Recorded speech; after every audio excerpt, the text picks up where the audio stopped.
You're watching Star Watch Media. I'm Callie Bundy, and we're here at the 20th anniversary of the Hamptons International Film Festival.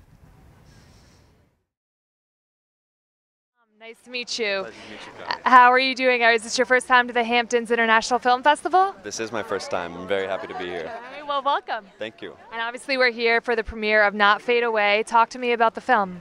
So the film is about this rock and roll band growing up in the 60s, and it's not the typical rock and roll story where, you know, big, famous, like fast rise, like That Thing You Do, or some kind of downward spiral. It's really just about the group and how we interact and the relationships and the drama and the trials and tribulations of the band and conflicting egos and conflicting familial relations and girlfriends. And it's just, you see a rich portrait of these group of guys just growing up together and embracing rock and roll, which is our soul.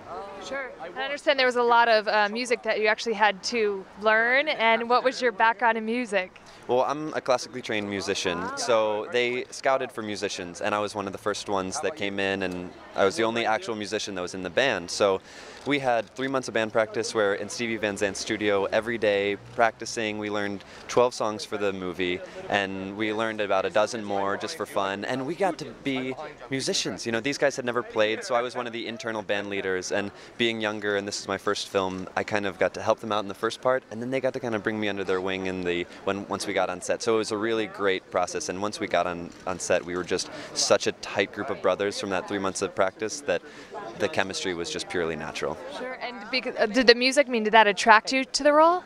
Oh, absolutely, yeah. And I mean, music is my first passion, music and acting, so to have my first film be a perfect combination of the two was an absolute dream come true. Right, pretty incredible. Yeah, and rock and roll, I mean, it's just the best. Stevie Van Zandt would, every day, we'd come in and he would give us a different CD or a different concert footage, and he made us watch from Delta blues through Chicago blues, rockabilly, up through rock and roll and beyond, so that we could really get a sense of it, know where the roots were for this music, and study it absolutely to its core. Wow, that sounds incredible. So can you tell us about any projects you're currently working on or things you have coming out in the future? Well, I just moved to LA a month ago for the whole wave of this movie coming out, and so I've just been having a bunch of meetings and have been in talks with a few different shows, so I can't say anything yet, but there's a lot of really good stuff coming up on the horizon. Well, we appreciate your time and best of luck with everything in the future. Thank you so much, Callie. Thanks, Callie.